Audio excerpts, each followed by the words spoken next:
MBC का मुहावरा, ये कई मुहावरे बिहार से ही निकलते हैं, महादलित भी बिहार से निकला, एमबीसी भी बिहार से निकला।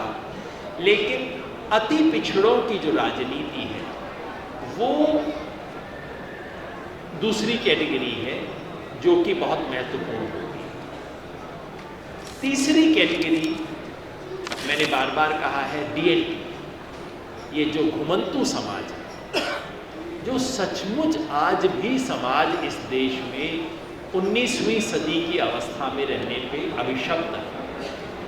घुमंतु, डिनोटिफाइड ट्राइब, जिनके बच्चे को आज भी दिल्ली में, सांसी समाज के बच्चे को आज भी दिल्ली में अगर स्कूल में एक पेंसिल गुम हो जाती है तो टीचर क्लास में आके उस बच्चे को खड़ा करता है, तू सांसी है, जरा अपना बैग चेक करवा। ये आज हो रहा है। तो ये जो डीएनटी विमुक्त समाज जिसको हम कहते हैं, विमुक्त तो मतलब कागज में ही विमुक्त है, वास्तव में तो विमुक्त कहाँ हुआ है।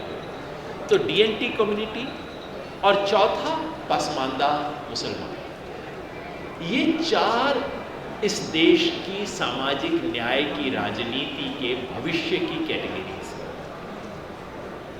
और अफसोस ये है कि इस देश की सामाजिक न्याय के जितने भी ठेकेदार हैं उनको इसमें कोई दिलचस्पी नहीं है। दिलचस्पी किसे है? दिलचस्पी उसे है जो इस देश में चतुर्वर्ण व्यवस्था को दोबारा लाना चाहते हैं। बीजेपी को दिलचस्पी है इन चारों कैटेगरी से। बीजेपी इनके सम्मेलन करवाती है, बीजेपी इनके आयोग बनाती है, इनमें से किसी एक आधे बंदे को उठा के कोई कुर्सी पकड़ा देती है और उसको कुर्सी के फोटो निकाल निकाल के बार बार दिखाती है, हमने तुम्हारे लिए ये किया वो किया। और वो चूंकि और कहीं कुछ भी नहीं पाते तो बीच बीच में भ्रमित होते हैं, हाँ भाई कम से कम ये मेरे पास आ तो रहा है, मेरे से बात तो कर रहा है, चलिए जैसा भी होगा, दुनिया ये कहती है वो कहती है पर मेरे घर तो आया। ये जो मेरे ठेकेदार हैं तो मेरे घर ही नहीं आते कभी भी। तो आज ये हमारे सामाजिक न्याय की राजनीति की सबसे बड़ी विडंबना है, सबसे बड़ी त्रासदी कि इस देश की सामाजिक न्याय की राजनीति जिसने भारत के लोकतंत्र को वास्तव में लोकतांत्रिक बनाया, वास्तव में समाज का लोकतांत्रिकरण किया, उस राजनीति का अपहरण हो रहा है। और इस अपहरण होने की जिनको खबर होनी चाहिए, जिनको चिंता होनी चाहिए, वो बेखबर मस्त बैठे हैं। हर एक की अपनी अपनी दुकान है, हर कोई अपनी दुकान के अंदर फिट है।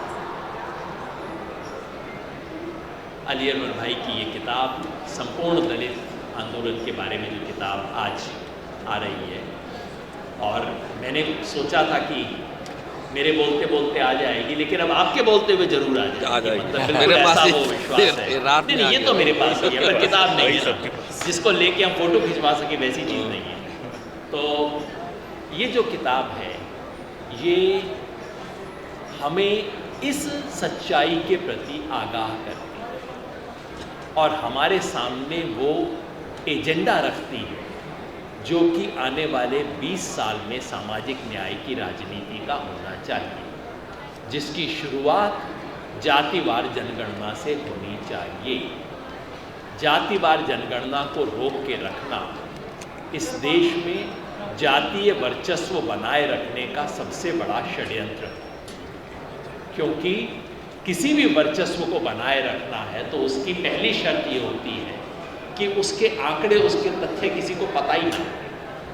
ये बात अफवाह और कानाफूसी में चलती रहे कि ये होता है, लेकिन इसके आंकड़े कभी ना आने पाए जब तक जातिवार जनगणना नहीं होगी।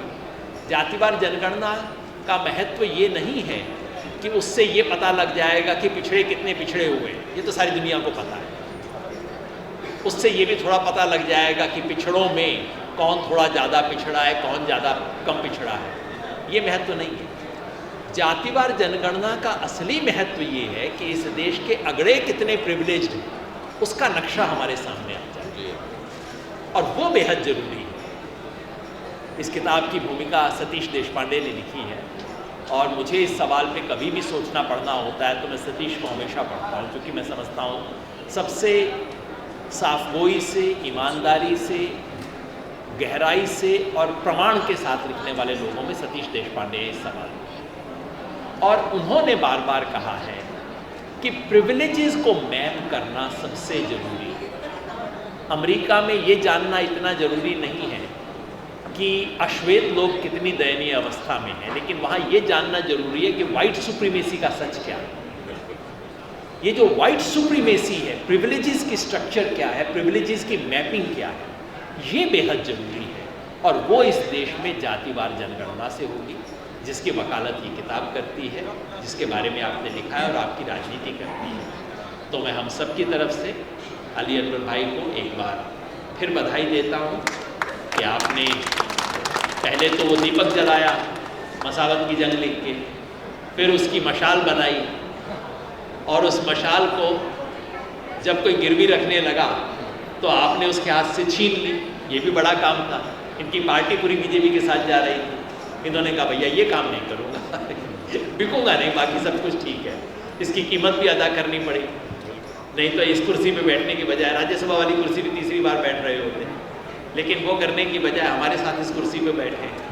तो दीपक जलाया, मशाल बनाया, मशाल को बुझने और गिरवी होने से बचाया, और आज इस पुस्तक के माध्यम से अगली पीढ़ी को मशाल आप थमा रहे हैं। बहुत बहुत धन्यवाद, बहुत बहुत।